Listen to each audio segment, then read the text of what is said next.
Merci de nous rejoindre, mesdames et messieurs, dans la discussion de ce soir. Au cœur de nos échanges de ce mardi, l'affaire qui agite l'opinion publique, l'inculpation de monsieur Hugues Sossoupé pour des chefs d'accusation graves, notamment incitation à la rébellion, apologie du terrorisme. Cette situation soulève de nombreuses questions, tant sur le plan juridique que sur ses implications politiques.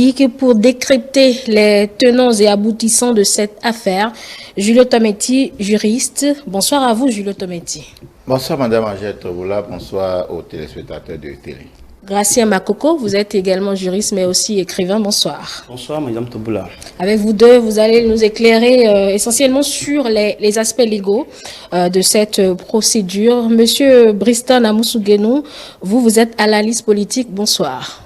Bonsoir Madame Toboula, bonsoir les téléspectateurs. Vous êtes attendu pour vos analyses sur peut-être les répercussions et les enjeux politiques de cette arrestation. Avec vous trois, chers invités, nous allons donc aborder toutes les questions autour de cette affaire et comprendre la portée de ces accusations, les spécificités de la procédure judiciaire en cours, le statut de réfugié du prévenu et également les réactions qu'il adore et déjà suscité sur la scène politique et médiatique. Sans plus tarder, entrons déjà dans le vif du sujet en nous intéressant d'abord à la procédure d'arrestation.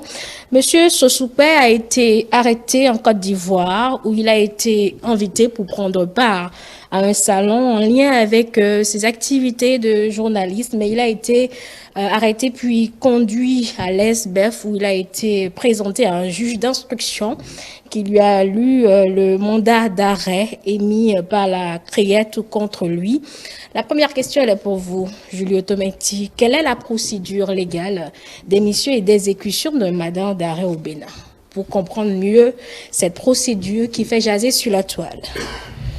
Alors, toute personne contre laquelle il y a... ça c'est laquelle? Toute personne contre laquelle, merci.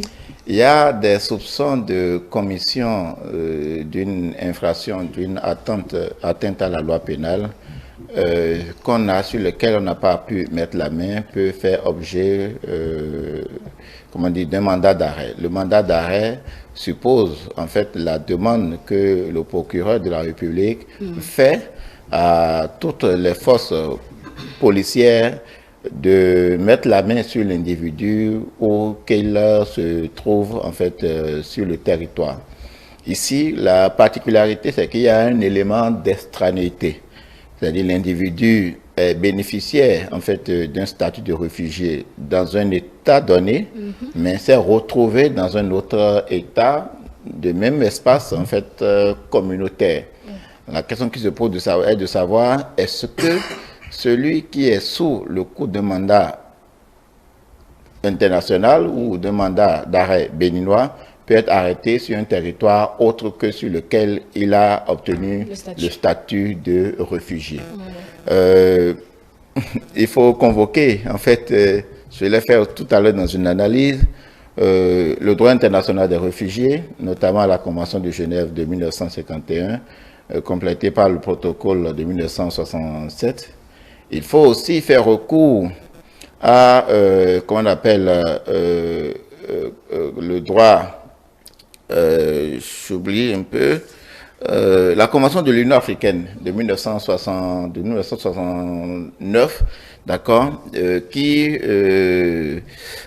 régit les aspects propres au problème des réfugiés. Ensuite, les questions de coopération interétatique, les coopérations judiciaires en matière pénale et enfin le droit interne des États en matière pénale. C'est vrai que la Convention de Genève de 1951, en son article 33, alinéa 1er, comme nous avons beaucoup vu circuler, pose le principe de la protection en fait des personnes qui se sont retrouvées être exilées ou réfugiées et qui aient obtenu en fait ce statut-là. Donc ces personnes sont protégées sur le territoire sur lequel ils ont obtenu. Étant donné que les pays, ils devaient en être, ainsi pour tous les pays qui sont partis à cette convention-là, donc le Bénin comme la Côte d'Ivoire sont partis à la convention de Genève. Donc l'individu est supposé être protégé autant sur le territoire togolais que sur le territoire ivoirien. Seulement que cette protection n'est pas absolue sur deux plans. Le premier plan, c'est l'exception que en fait, la Convention elle-même, en son article 2, a apporté à ce principe. Pour dire quoi? La personne doit s'abstenir d'accomplir des actes qui enfreignent, d'accord, à la paix ou à la cohésion sociale de l'État dans lequel il est. Et, la Convention de l'Union africaine précise que la personne qui a bénéficié de ce statut-là doit s'abstenir de porter des actes, que ce soit par des armes, par les écrits, par voie de presse écrite ou de diviser, contre un quelconque état de la communauté. D'accord. Et donc, les faits de l'espèce nous offrent de voir. Maintenant, sur les aspects de coopération, de coopération judiciaire, ça laisse une large parcelle, en fait, aux États de pouvoir décider ou d'apprécier souverainement si un certain nombre de conditions sont remplies pour d'abord arrêter et ensuite pour procéder à l'extradition.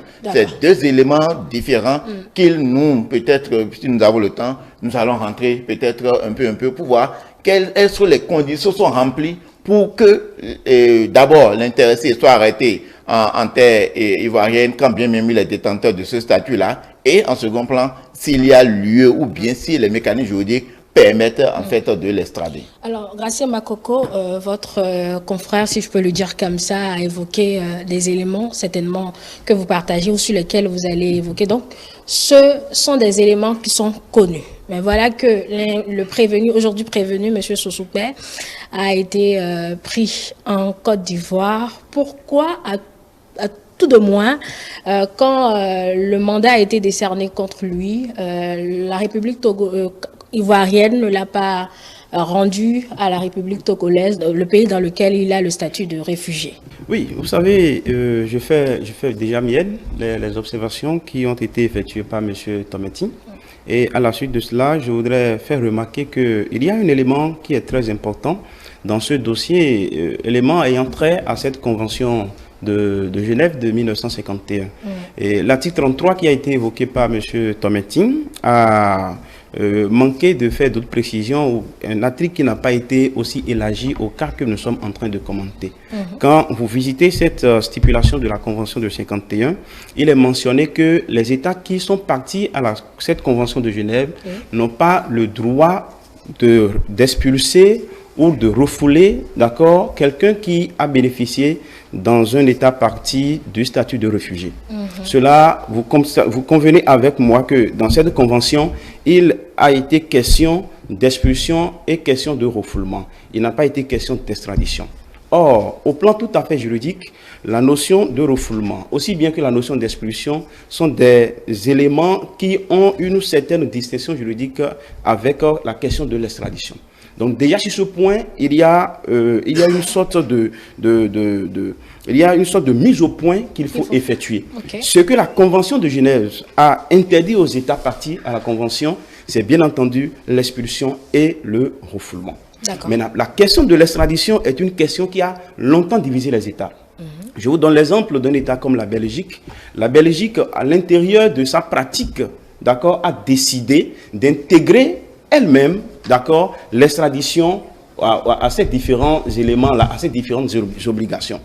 Et lorsque vous prenez un État comme l'Autriche, la Cour suprême de l'Autriche est allée jusqu'à juger que les mesures qui concernent la non-extradition et le non-refoulement sont également valables pour la non-extradition. Ça voudra dire qu'il appartient aux États, d'accord, d'adopter la démarche qui leur paraît pertinente dans le cas d'espèce, étant donné que la Convention n'a pas clairement fait allusion à la question de l'extradition. Quand nous prenons le cas de M. Sosukpe, on a constaté qu'il a bénéficié de ce statut de réfugié au Togo et qu'il a été interpellé en Côte d'Ivoire. Déjà, il faut noter que ce n'est pas la Côte d'Ivoire qui lui a octroyé le statut de réfugié. Ça voudra dire quoi? Que déjà au début, il n'est pas acquis, d'accord, dans l'absolu, d'accord, il n'est pas à supposer que les autorités ivoiriennes sont au courant du fait qu'ils bénéficient d'un tel statut. Ça voudra dire que c'est inscrit sur son passeport. Oui, bon, c'est vrai. Donc, s'il a passé la procédure de sécurité, c'est que l'État ivoirien est censé connaître cela. Oui, en réalité, il y a une petite nuance. Et lorsqu'un État octroie le statut de réfugié à une personne, chemin faisant, pour certaines raisons, l'État peut arriver à lui retirer également ce même statut-là. Oui. Ça voudra dire que les conditions d'octroi, l'octroi du statut de réfugié et la révocation de ce statut et son retrait, tout cela est possible.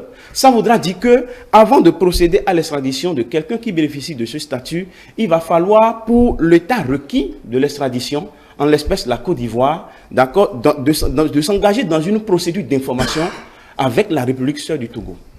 Est-ce que le Togo a bel et bien accordé le statut de réfugié à M. Sousoukpe et quelles étaient les conditions d'octroi? Il appartient à l'État togolais de fournir ces informations-là. Ou est-ce que, chemin faisant, l'État du Togo qui avait octroyé ce statut l'a retiré entre-temps? Donc, toutes ces informations qui concernent ces deux éléments-là sont à verser aux autorités ivoiriennes qui vont souverainement, et M. Tometti l'a mentionné, qui vont souverainement apprécier cela. Je ne sais pas si vous comprenez un peu ce que je dis. Maintenant, lorsque on se retrouve dans ce cas, c'est comme si les autorités ivoiriennes ont décidé de s'inscrire dans la même pratique que la France. La France dit, la Convention de Genève ne nous a jamais parlé d'extradition. Elle nous a parlé de non-expulsion et de non-refoulement. Pour cela, nous, on peut décider d'extrader. Donc, on constate là que la Côte d'Ivoire s'est inscrite dans la même logique qu'un État comme la France. Il faut retenir, pour conclure, que la question d'extradition, avec une analyse qui a rapport avec la Convention de Genève, est une question qui est traitée souverainement par les États. Alors, certains parlent de guet-apens. Quand c'est qu'un mandat international qui vise une personne, c'est où partout besoin sera.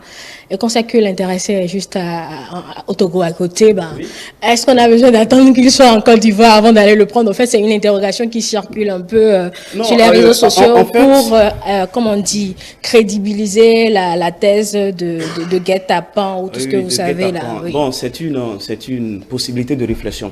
C'est une possibilité de réflexion, mais je voudrais noter que lorsque vous prenez le ministère de la Défense du Bénin, il n'est pas évident que tous les dossiers qui sont traités dans ce ministère sont connus des cadres du ministère de la décentralisation. Parce que dans la loi ivoirienne portant sur l'extradition, il est mentionné que la demande d'extradition est opérée par voie diplomatique.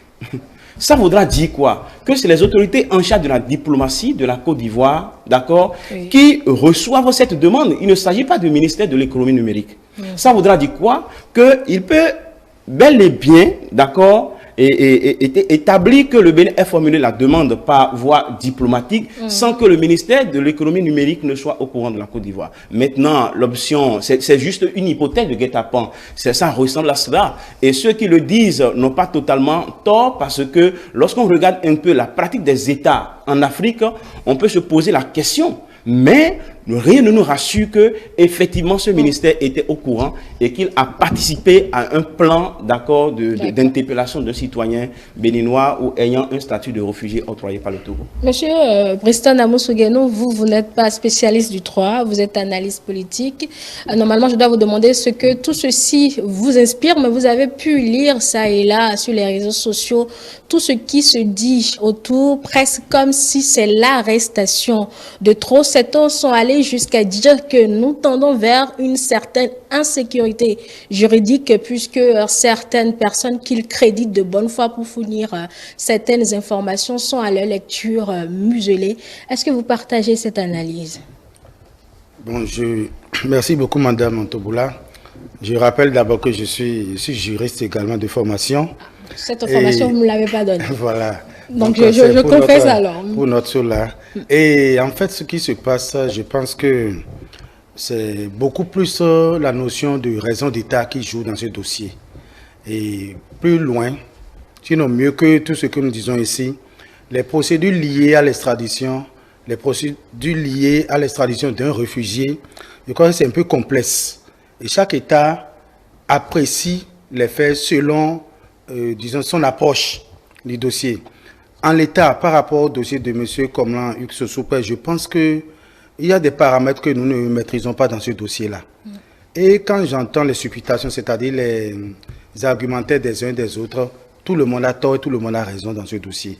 Parce que nous ne sommes pas vraiment impliqués dans le processus. Mais pour ce que je sais, je pense qu'il revenait normalement au Togo de bénéficier de cette demande de la part des autorités béninoises. Parce que l'intéressé vivant au Togo et bénéficiant de ce statut de réfugié, il me paraît plus opportun que ce soit le Togo qui soit le pays le plus indiqué pour opérer cette arrestation et voir si oui ou non il faut extrader le sieur Sosupé et Komlan Sosupé. Mais aujourd'hui, c'est en Côte d'Ivoire qu'il a été arrêté. Dans quelles conditions? Cela laisse penser à beaucoup de choses. Okay. Et je prête, bon, on peut de bonne foi leur accorder ce crédit-là. Mais tout ce que je vais dire aux uns et aux autres est que nous sommes en politique. Et en politique, tous les coups sont permis. Est-ce que ce dossier ressemble à quelque chose de politique, monsieur? Bon, ce que je dis... Parce que quand on lit les chefs d'accusation, on parle d'apologie du terrorisme, incitation à la rébellion, harcèlement par voie électronique et autres. Bon, où est l'aspect politique dedans? Quand on parle d'incitation à la rébellion, oui. Ce concept est très fort, c'est lourd. Incitation, ça touche déjà... C'est vrai qu'on va revenir sur le contenu de chacun de ces chefs d'accusation. Quand on parle d'incitation à la rébellion... Je veux comprendre un peu le contenu que vous mettez dans... Oui, mais le politique est censé protéger l'image du pays, l'intégrité territoriale et la survie, la sécurité des citoyens, des biens. C'est pour ça que lorsqu'on parle d'incitation à la rébellion, je crois qu'il y a le politique qui est obligé d'intervenir pour sécuriser le pays, pour essayer de mettre de l'ordre dans le désordre pour que nous ayons la paix dans le pays. Donc c'est à ce niveau-là que je parle de la volonté politique qui s'est mêlée à la chose pour pouvoir, disons, arrêter le mal très tôt. Donc je parlais de la diplomatie. Il y a eu un problème de diplomatie entre les trois États. Le Togo, est-ce que c'est de la communication? Je ne sais pas, mais je sais qu'il y a un problème de diplomatie entre le Bénin, le Togo et la Côte d'Ivoire. Parce qu'au moment où le mandat d'arrêt a été émis, est-ce que le Togo était informé? Est-ce que les autorités du Bénin ont officiellement saisi le Togo par rapport à l'arrestation et à l'extradition du sieur Komlan Sosupé? L'autre aspect de la chose, la Côte d'Ivoire l'a arrêté. Est-ce qu'il y a eu les procédures liées à l'extradition avant que ce dernier ne soit extradé au Bénin? Nous n'avons pas des éléments d'appréciation par rapport à cet aspect de la chose. Parce que mon frère qui est là-bas tout à l'heure parlait de la France. Je me souviens que quand la France veut extrader des citoyens de notre État sous le coup d'un mandat d'arrêt international, il y a souvent une procédure judiciaire et il y a un juge qui statue sur l'opportunité ou non de l'extradition de l'individu ou bien de l'intéressé. Les conditions d'extradition, ne les connaissons pas exactement ou implicitement parce que nous n'avons pas encore de communication des autorités officielles. Peut-être que ça viendra d'ici les jours à venir. Donc je pense que... Si vous avez quelque chose à rajouter. Non, je crois que nous sommes en attente et tout le monde, nous suivons ce dossier-là de près. Mais je pense quand même qu'au-delà de tout ce qui est dit, de tout ce qui est fait, il n'y a que les juges, il n'y a que les magistrats qui sont habilités vraiment à nous dire réellement ce qui est reproché au sieur Sosupé, à nous donner la quintessence de ce dossier et qu'on soit vraiment situé par rapport à ce qui se dit. D'accord. Julie Tometti, la question que je n'ai peut-être pas encore posée, un mandat d'arrêt n'est-il pas normalement public ou bien c'est privé? Non, un mandat d'arrêt n'est pas public a priori. Ça peut devenir public lorsque comment dire, les éléments de recherche commandent à ce que ça soit rendu public. Et pour la question peut-être de temps, les gens se posent la question, comment ça peut être rapide comme ça.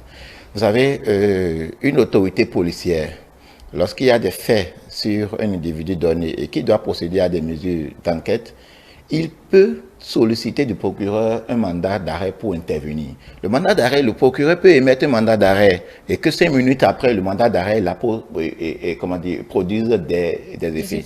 Et donc, ce n'est pas un acte que l'on produit et que ça reste là dans les tiroirs à dormir. On peut produire un mandat d'arrêt instantanément et que ce mandat d'arrêt puisse agir. Ce que le mandat d'arrêt veut dire simplement, c'est pour dire quoi? Que la mesure en fait d'interpellation ou d'enquête qui est opérée n'a pas été simplement par voie policière, mais par voie judiciaire et plus précisément par les soins du procureur de la République ou bien du juge d'instruction dans certains cas spécifiques. On veut être sûr que, en fait, la décision, d'accord, de ces mesures d'interpellation ou d'enquête émane notamment d'une autorité judiciaire et non policière. C'est tout, en fait, ce que veut dire, en fait, le mandat d'arrêt. Comme je disais tantôt, ça peut être un élément instantané, d'accord? Et comme il a été dit dans les accords de coopération au sein de la CEDEAO, il y a dans certaines législations, comme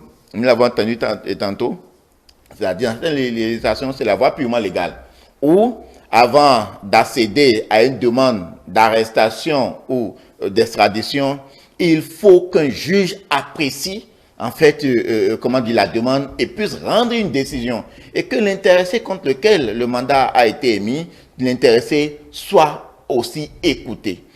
Mais dans l'espace CEDEAO, comme le disait tantôt Makoko, il y a aussi la voie diplomatique. Et ce qui suppose que, avec un simple coup de fil, d'accord, le cas d'un individu peut être scellé. Ça, ce n'est pas illégal pour autant. Parce que les instruments juridiques, tant régionaux que nationaux, l'ont permis, l'autorisent en cette matière. D'accord. La grosse interrogation, c'est pourquoi jusque-là, les autorités togolaises, c'est vrai que vous n'êtes pas au Togo, hein, mais pourquoi les autorités togolaises qui lui ont accordé le statut de réfugié ne le réclament pas? Le Togo n'a aucun intérêt. Le Togo a l'obligation de protection d'un ressortissant étranger se retrouvant sur son territoire et étant en difficulté avec son état d'origine. Le Togo a l'obligation de lui assurer protection sur son territoire. Et donc, à partir du moment où l'individu intéressé se retrouve hors du territoire togolais, le Togo n'a plus intérêt à faire quoi que ce soit. La prochaine question, est-ce que le Togo a rempli son obligation jusque-là? Oui.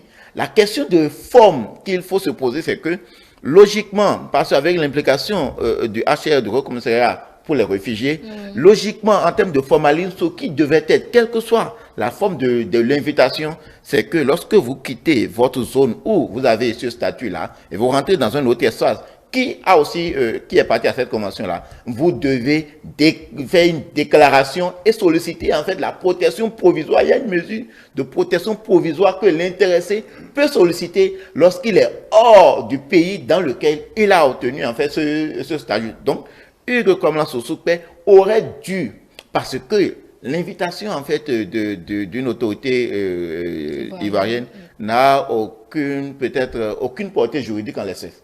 Ça n'a aucune portée juridique. Et donc, le formalisme qui aurait dû être fait, si Hugues Sosukpe, en mettant les pieds en Côte d'Ivoire, s'est rapidement rapproché, je ne sais pas en fait quelle est peut-être l'institution qui s'en charge, ou les bureaux du Haut Commissariat pour les réfugiés qui est là, mais la première démarche, c'est de solliciter la protection provisoire de l'État ivoirien. À partir de ce moment-là, aucun, dans une certaine exception près, les mandats d'arrêt ne peuvent pas avoir autant d'effets que ce que nous avons observé. De toutes les façons, comme le disait Makoko tantôt, on a l'impression que dans ce cas de figure, que c'est la voie diplomatique qui a été exploitée. Et donc, nous ne pouvons pas savoir comment ça s'est passé, les conditions exactes, en fait, de cette arrestation et de cette interpellation.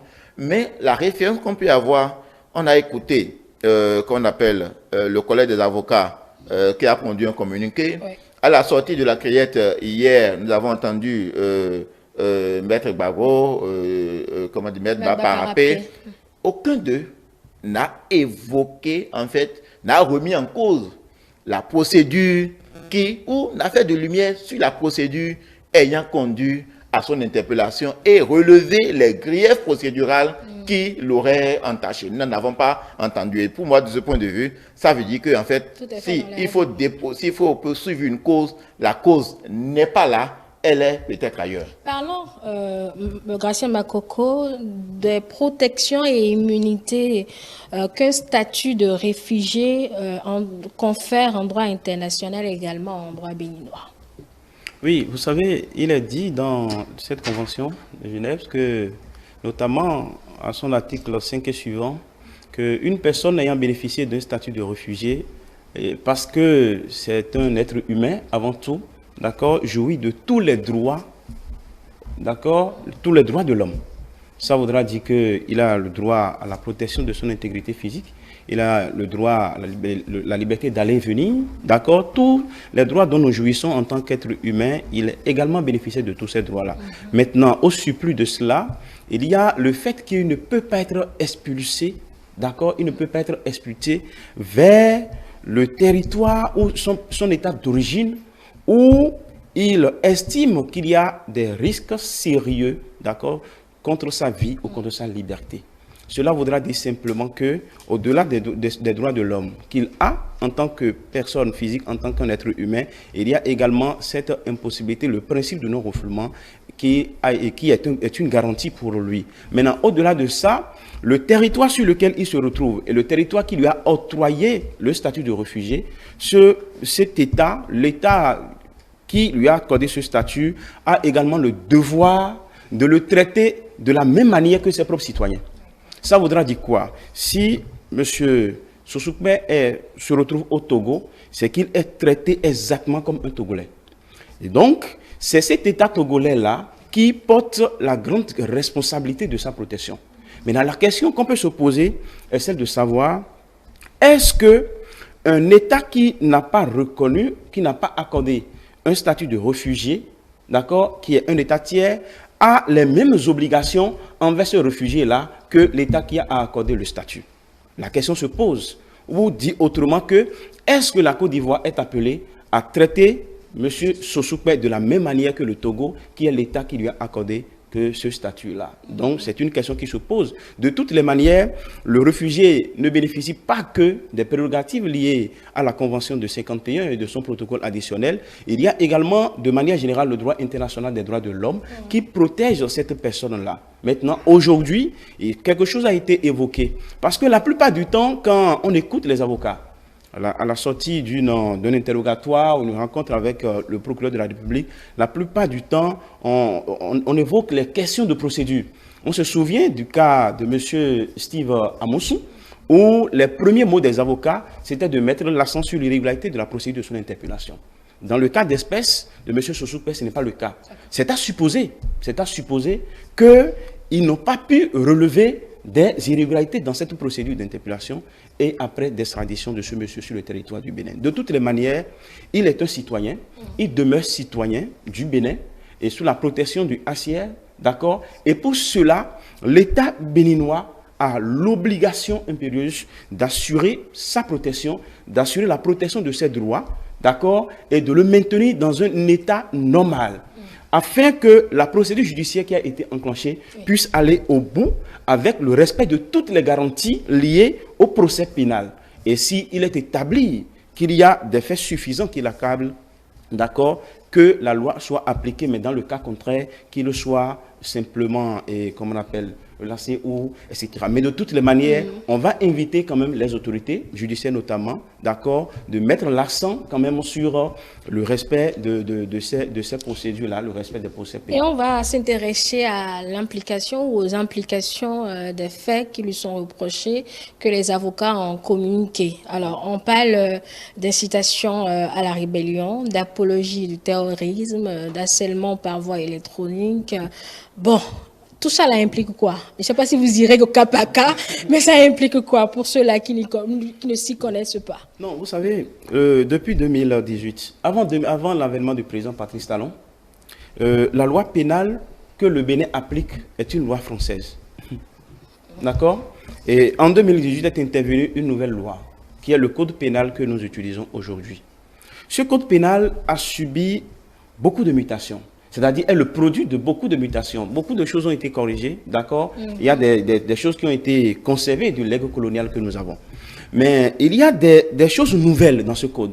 Lorsque vous lisez de l'article 161 jusqu'à l'article 164 de ce code, vous allez comprendre qu'il y a des éléments vraiment qui sortent de l'ordinaire. Je vous donne un exemple.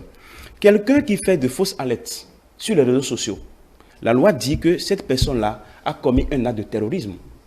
Il est traité comme tel. Je ne sais pas si vous comprenez. Celui qui fait de l'apologie du terrorisme, il a commis un acte, d'accord? Il a commis un acte de terrorisme, d'accord?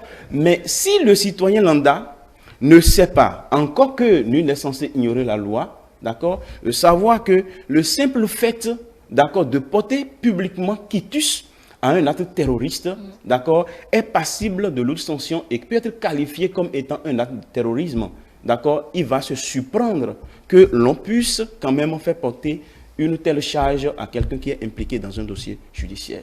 Et quand on visite un peu le code pénal, c'est que celui qui a été inculpé sous le chef d'accusation d'apologie du terrorisme risque une peine d'emprisonnement allant de 5 ans à 10 ans et d'une amende allant de 25 millions à 50 millions.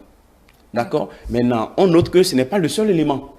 Il y a aussi les citations à la rébellion. C'est vrai qu'il n'y a pas eu suffisamment de communication par rapport au contenu. D'accord? Quel est le texte, puisqu'il s'agit d'un journaliste de profession? Est-ce que, et ce qui est sûr, quand vous prenez par exemple les textes qui régulent la presse au Bénin, il y a un code de déontologie de la presse. C'est vrai qu'il n'exerce pas le métier sur le territoire béninois, mais l'émission, l'information, ça parvient, ça porte sur le Bénin, il est un citoyen béninois. D'accord? Et quel que soit là où il se trouve, puisqu'il s'agit d'une infraction, d'accord, liée à la loi de son état d'origine, même si c'était d'un état étranger, d'accord, il va falloir quand même que d'un moment ou d'un autre, l'individu puisse quand même répondre de ces allégations. Mais si c'est que si on veut le juger sur son statut de journaliste, il faudra également qu'il prouve qu'il est journaliste. Et on sait comment on prouve qu'on est journaliste. Oui, bon, il y a ça, mais il va falloir... Un gros mélange. Parce que vous savez, il y a quelque chose. On occulte quelque chose. La plupart des États africains, lorsque c'est un journaliste qui est en cause dans une procédure judiciaire, il y a un peu de passion dans les choses. Moi, ça c'est ma lecture personnelle. Je ne suis pas en train de parler exclusivement du cas de M. Sosoukwe. D'accord. C'est comme s'il y a un peu de passion. Il y a la liberté de la presse. Mais il n'y a pas du tout un droit qui soit absolu. Même le droit à la vie. Le droit même a permis que le droit à la vie soit remis en cause dans des circonstances données.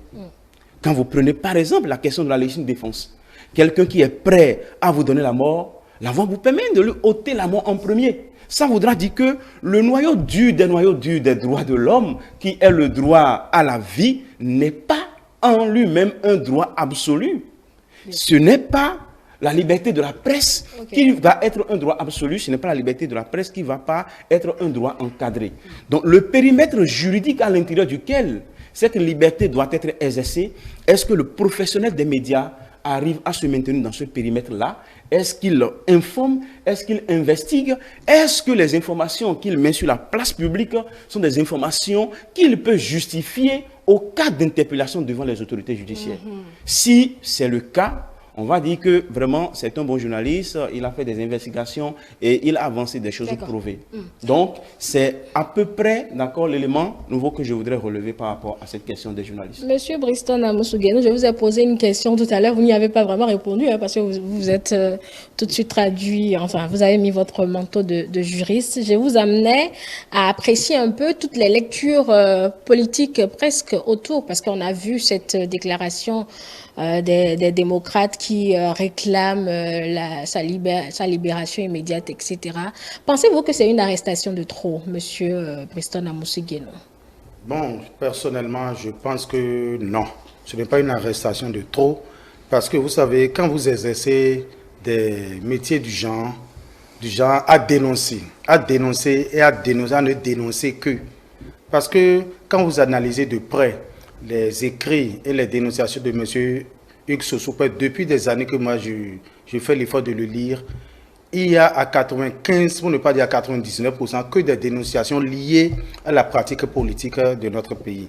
Et cela frise un peu les dénonciations qui avaient été faites par rapport au sieur Steve Amoussou, où l'on l'assimilait à une porte-voix de l'opposition. Parce que lorsque les dénonciations ne sont que d'un seul côté, ne viennent que pour, disons, incriminer les actes et faits liés à un côté, on peut directement vous lier à l'autre face, à l'autre côté, à l'autre face du versant.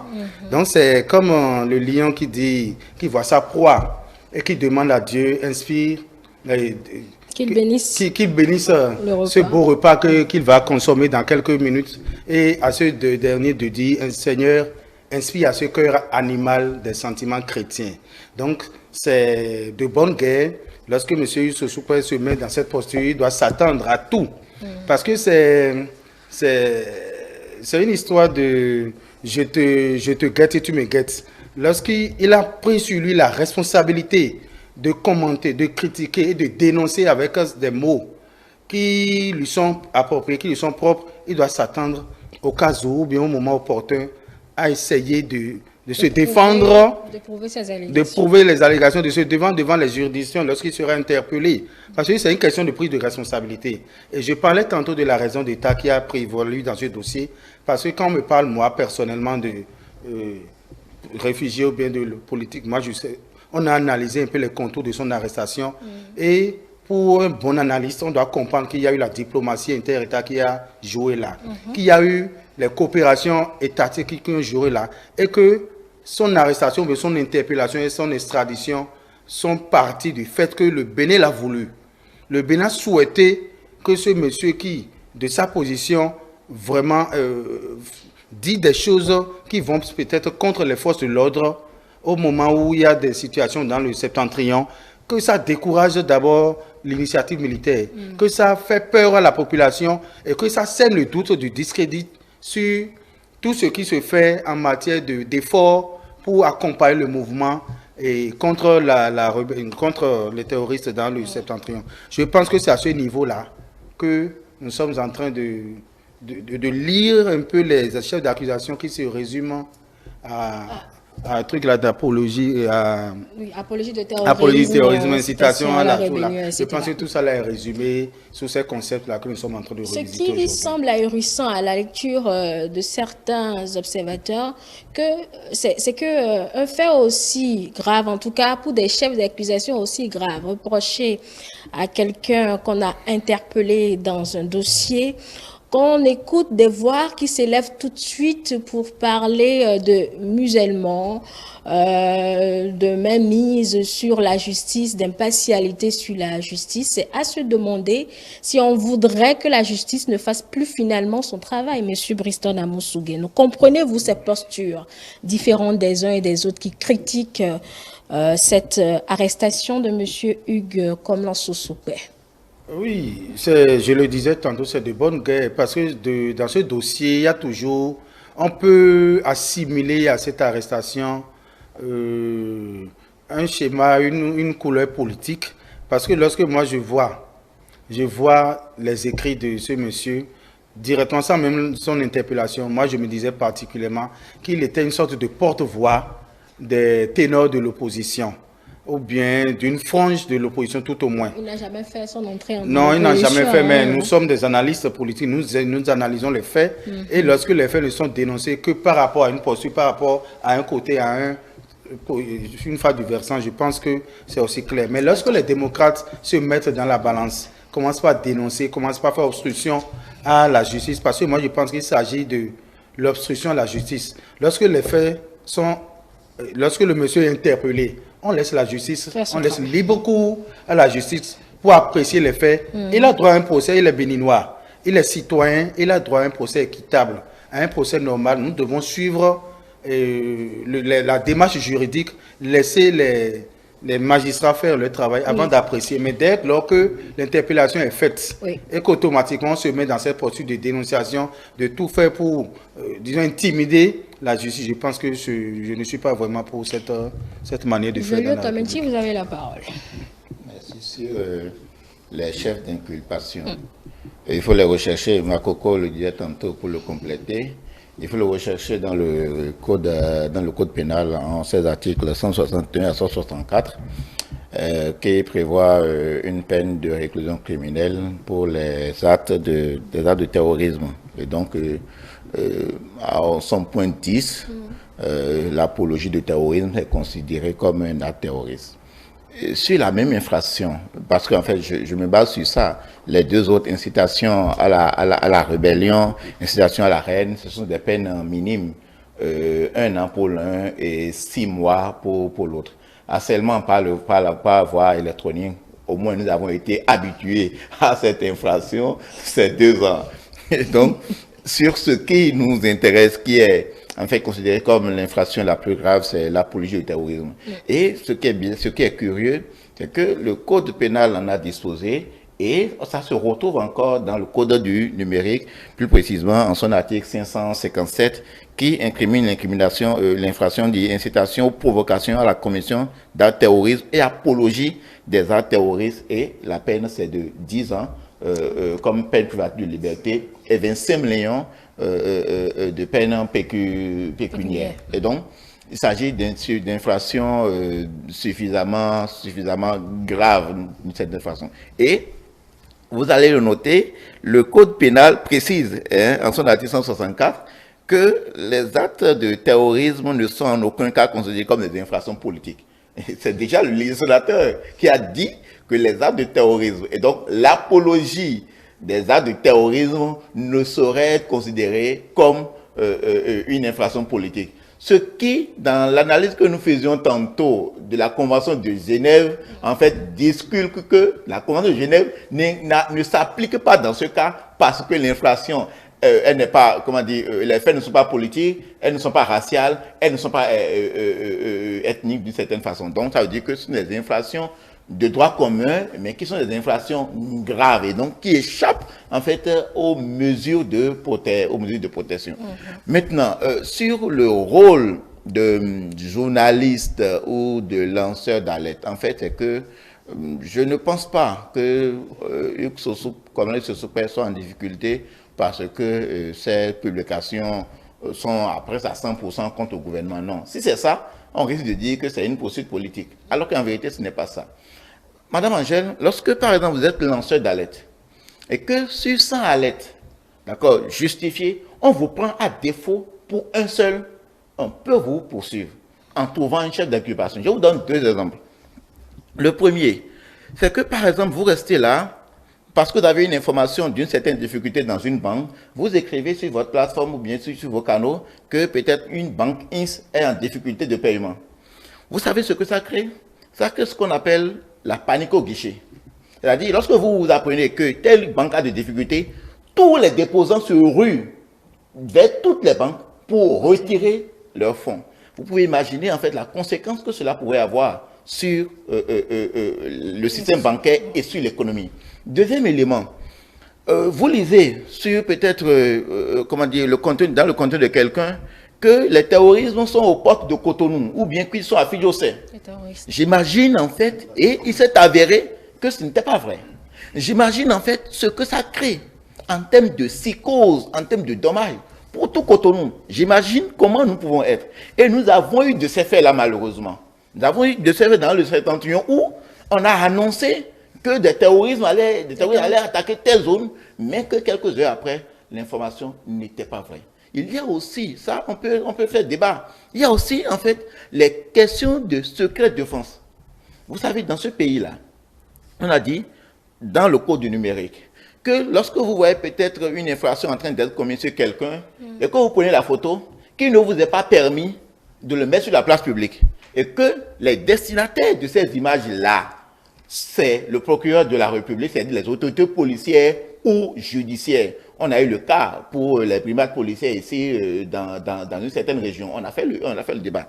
Mais si un individu qui, dans ses publications, va jusqu'à mettre sur la place publique des images de nos soldats au front, tués, ensanglantés, quel effet vous voudriez que ça avoir si on a pu poursuivre des gens qui ont été victimes, qui ont été témoins de la commission d'une infraction et qui ont mis sur la place publique, qui ont été poursuivis? Que dirait-on en fait d'une telle publication? Dernier élément, en parlant toujours de secret de défense, c'est-à-dire qu'il y a des actes de terrorisme. Les voix officielles disent, voilà les effets, voilà les conséquences, ce que nous avons subi en termes de perte. On dit non, jamais, ce n'est pas le cas.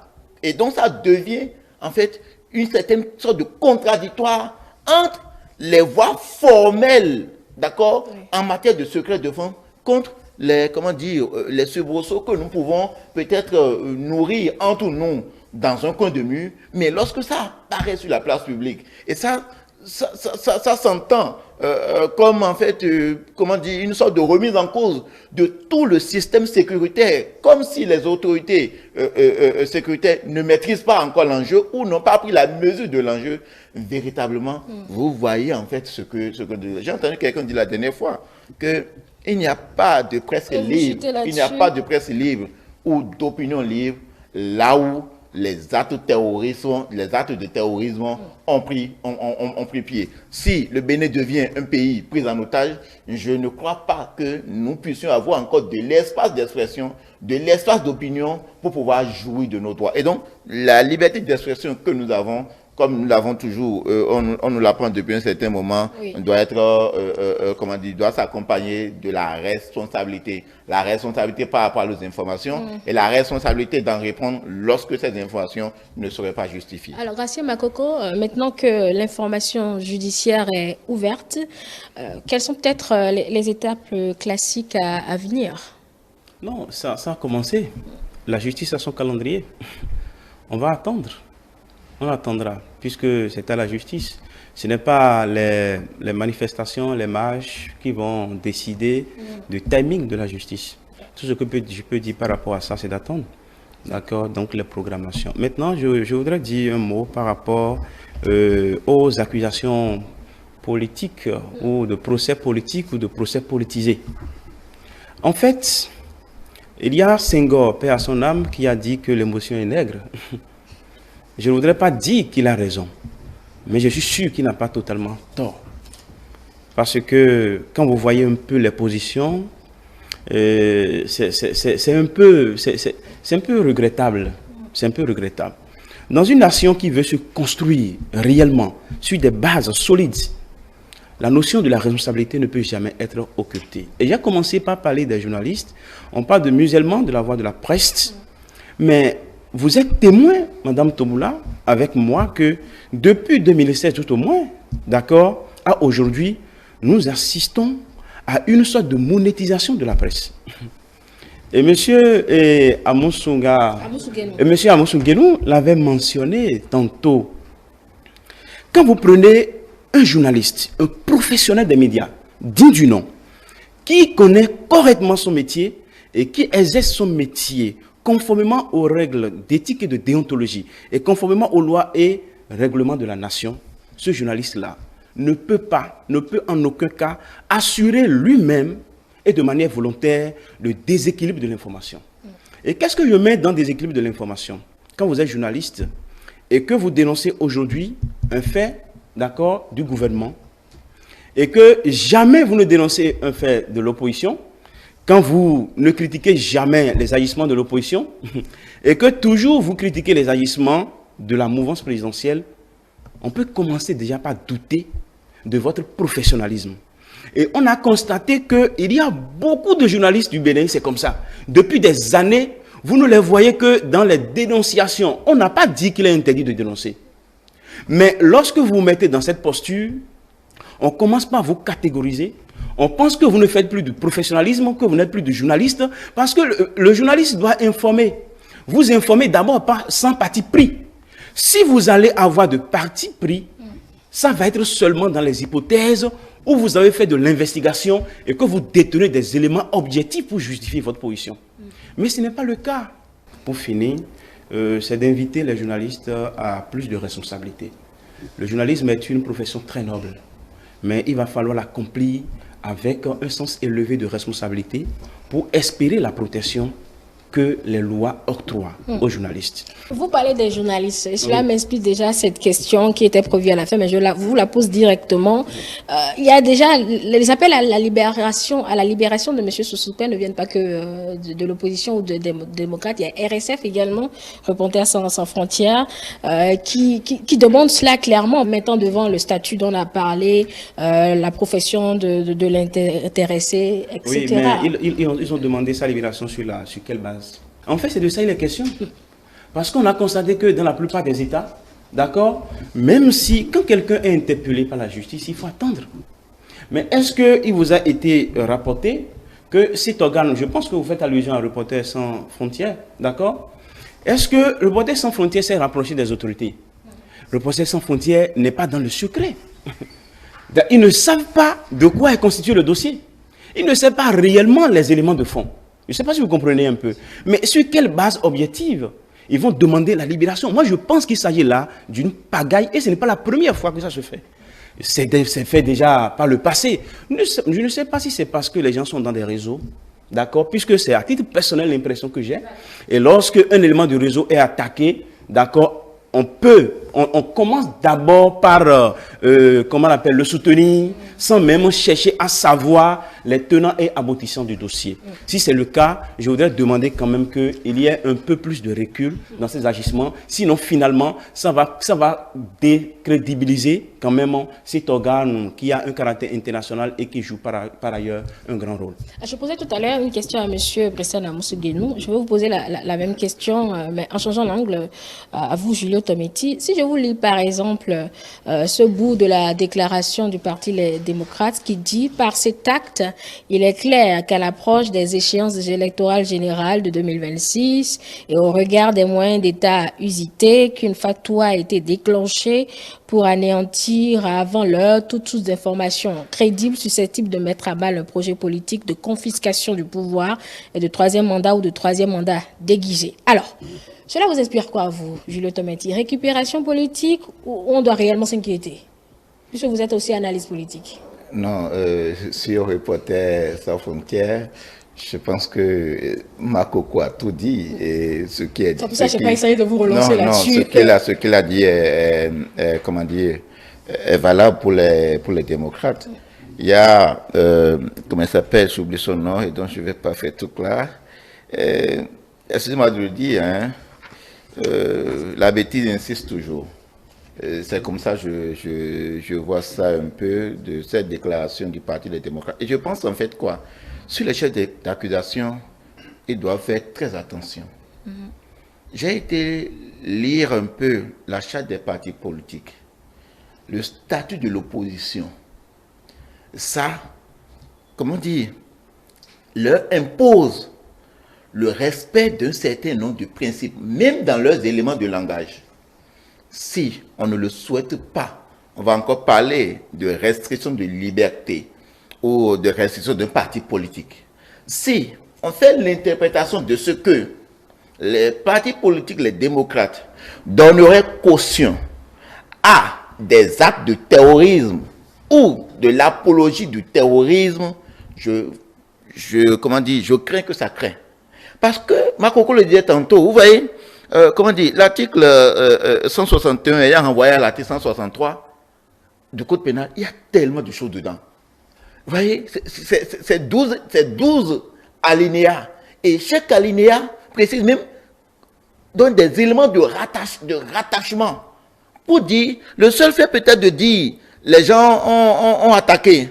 Et bon, parce que nos forces de défense n'ont pas raison, ils ont raison d'attaquer. Vous êtes considéré comme terroriste. Et si un parti politique se hasarde à se retrouver dans ce sillage-là, ne serait-ce que par ces formes de communication, je crains que le pire n'arrive et on restera là encore, on parlera de ce qu'on a restreint. Sur les poursuites pénales, il n'y a pas de moment, d'accord, qui offre d'immunité, que l'on soit journaliste, que l'on soit acteur politique, lorsque vous êtes auteur de la commission ou soupçonné de la commission d'une infraction. C'est vrai en tant que parti politique, lorsqu'il y a des sujets, il faut opiner. Mais ce que je reproche surtout, pour finir, Reporters sans frontières, le Parti Les Démocrates et tous les autres soutiens, je me demande, est-ce qu'on n'a jamais vu aucun de personne dire au moins une fois sur tel aspect? Non, il faut faire autrement, ce n'est pas bon, pour dénoncer. Non, mais tout le monde est resté dans une forme d'attentisme ou d'accompagnement. Et le monsieur, à un moment donné, s'était cru comme le héros, en fait, comment dire, national. Et il se permet tout avec les soutiens qu'il a. Et on a eu ça dans le truc là. Il y a beaucoup. Moi, excusez-moi, j'ai de la peine à en parler. J'ai de la peine à en parler et je l'ai entendu encore aujourd'hui sur des vidéos que sur certaines notes de publication, les gens l'ont interpellé en privé pour dire sur cette affaire, pardon, supprime telle publication ou l'orientation que tu donnes à cette affaire-là, ça peut te poser des problèmes. Mais le monsieur n'en a fait qu'à sa tête jusque-là. Et donc, de ce point de vue, lorsqu'il arrive à ce moment, on laisse l'intéressé répondre et les autres continuent leur supputation ou leur récupération, parce que c'est ça. C'est presque comme des charognards et ils ne se nourrissent en fait que des restes de ceux qu'ils ont conduits à l'abattoir. Et c'est ce qui est en train de se passer. On va éviter les accusations. On en a fini. Là, c'est juste quelques secondes à M. Breston, à M. Guénou, parce qu'on n'a plus le temps. On a Moi, je crois que je ne m'inscris pas dans la même logique que M. Tometti. Bon, je voyais ça venir. Donc, c'est pour ça que je vous donne les 30 secondes. Parce que, non, on ne va pas dire que le parti Les Démocrates fait l'apologie du terrorisme. Non, il n'a pas dit ça. Non, non, on va pas... Il n'a pas dit. Bon, d'accord. Je crois qu'ils sont dans leur rôle. Ils sont dans leur rôle. Bien. Et puis, le Reporters sans frontières, tout ce monde-là, je crois qu'ils sont dans leur rôle. Toujours est-il que, quels que soient les ressentiments des uns et des autres, nous allons laisser la justice faire son travail dans le calme et nous livrer les résultats liés à ces investigations. Parce qu'après tout, il a droit à un procès équitable et je pense que chacun répondra de ses actes lorsqu'il sera interpellé par rapport à tout ce qu'il sait faire, par rapport à tout ce qu'il sait dire et par rapport à tout ce qu'il a eu à faire. Donc je pense que nous allons croiser les bras et suivre le résultat de la justice. Et nous suivons cette actualité de très près, mesdames et messieurs, pour des décryptages éventuels besoins. Mais là, nous devons rendre l'antenne puisque le temps imparti, le temps consacré à l'émission est terminé. Merci beaucoup pour votre fidélité à nos programmes. Je vous rappelle que cette production est toujours disponible sur nos plateformes numériques. Je vous retrouve jeudi, si Dieu le veut, pour un autre débat, d'autres sujets, d'autres invités à retrouver. Mais ce mercredi, vous avez rendez-vous avec Maël Lawson qui reçoit les invités du forum politique. Très bonne soirée ou journée selon l'heure d'écoute et merci pour votre fidélité à nos programmes. E-Télé avec vous, pour vous.